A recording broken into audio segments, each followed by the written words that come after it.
Madden 25 just dropped a brand new update. There was some good and there was some drastically, terribly bad. And we're about to get into it. But real quick, before we get into it, if you're here for the first time, you haven't liked and subscribed yet, please do so. Click that notification tab so you can stay up to speed with all updates pertaining to Madden 25, tutorials, franchise content, and team builder. So without further ado, let's get into it. So first and foremost, gameplay. They've added custom audibles, which they actually just implemented that in the most recent update for College Football 25. And as a matter of fact, for that update, I actually mentioned in that video that I would assume with them updating that for college football that they would eventually bring that to Madden and how it was long overdue. So that's a great addition, like I said in that video, and I'm so glad that they added that in because I get tired of going game to game, changing up those custom audibles for each formation. So that's definitely huge. They got new additions to defensive AI. They increase chances for AI defenders to go for interceptions instead of swats on catchable passes.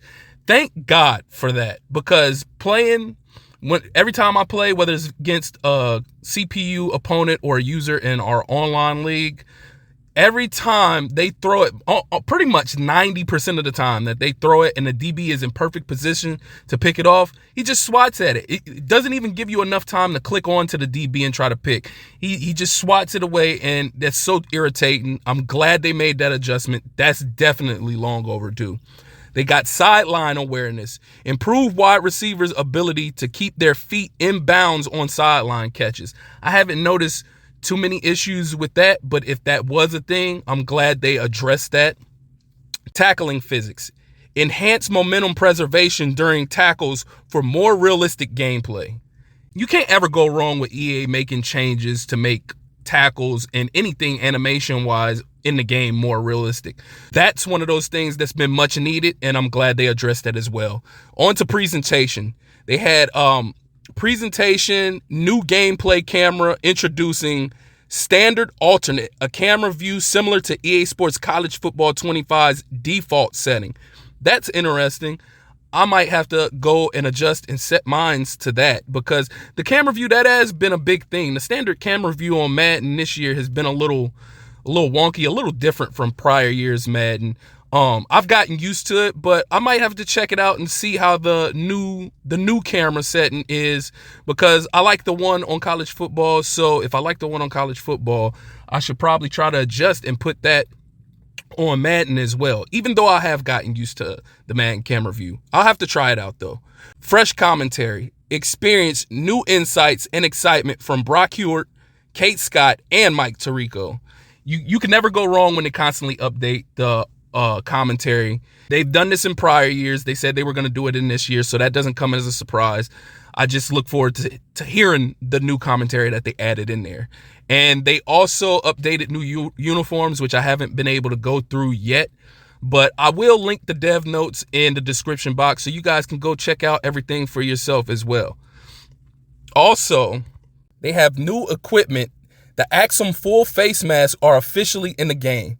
And pictured below, you can see the new Axum full face mask on Saquon Barkley, George Kittle, Kyler Murray, as well as Roquan Smith.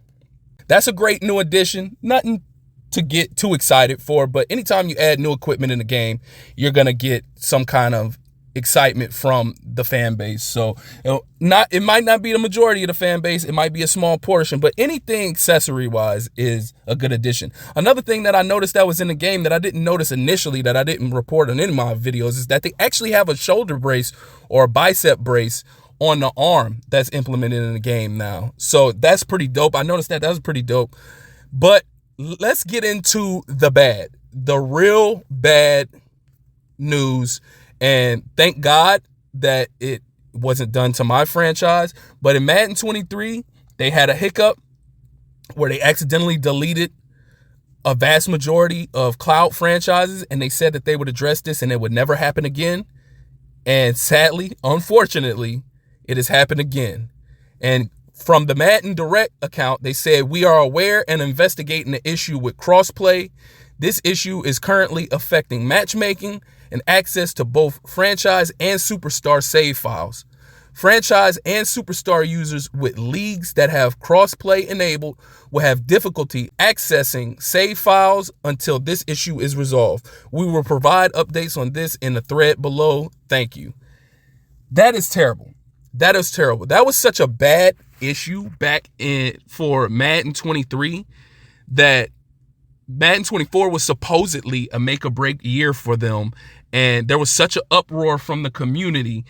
And they had to give away free copies of Madden for people who lost their franchises and couldn't access it. And this was like a big deal. And they swore this would never happen again, and you do it again? Now, supposedly, I haven't lost mine, and I have a cross-play online league. And I haven't checked personally, but many of the users have been able to get in, and they said there isn't any issue. I'm petrified to get in because I feel like since I'm the one who created the league, if I get in and something happens, then the league will be gone and disappear from everybody. So I'm kind of waiting and giving time before I try to get them. But when I look at the companion app, it shows the league is still there. It shows the scores of this week's games and everything like that. I'm just petrified to get in there because the last time this happened, they said that there was a 3-day window where if you tried to access your franchise in that 3-day window, you most likely lost your franchise. But it just so happens at that time we were on break from my franchise and I wasn't playing Madden at all. So I never accessed it. So I don't know if this is a window where I shouldn't be getting on or else I'll lose my franchise or what. Y'all let me know in the comment section if you lost your franchise or if you still have access to it, if it's cross-play, and if you're having any issues at all. Just let me know before I try to attempt to go in there. But this is bad. This is terrible on EA's part. This is terrible. You can't have, once you have this happen one time, which is, it shouldn't happen at all. But when you have it happen a second time, you just need to have your rights to that game revoked. The NFL needs to be watching this. I hope they're watching this and they make a decision that they should not be in exclusive rights with Madden going forward. They should give other companies access to be able to make simulation football games, because once, shame on you. Happening twice, shame on me. So I'm not going to hold you guys up any longer. Y'all leave y'all thoughts and feedback in the comment section. If you made it this far and you haven't liked and subscribed yet, please do so. Like I said, I keep you up to date with Madden 25 updates. I drop tutorials. I have franchise content and so on and so forth, as well as college football 25 content. And it helps the channel out a lot. So again, I appreciate it. That's been my time. Till next time. Peace.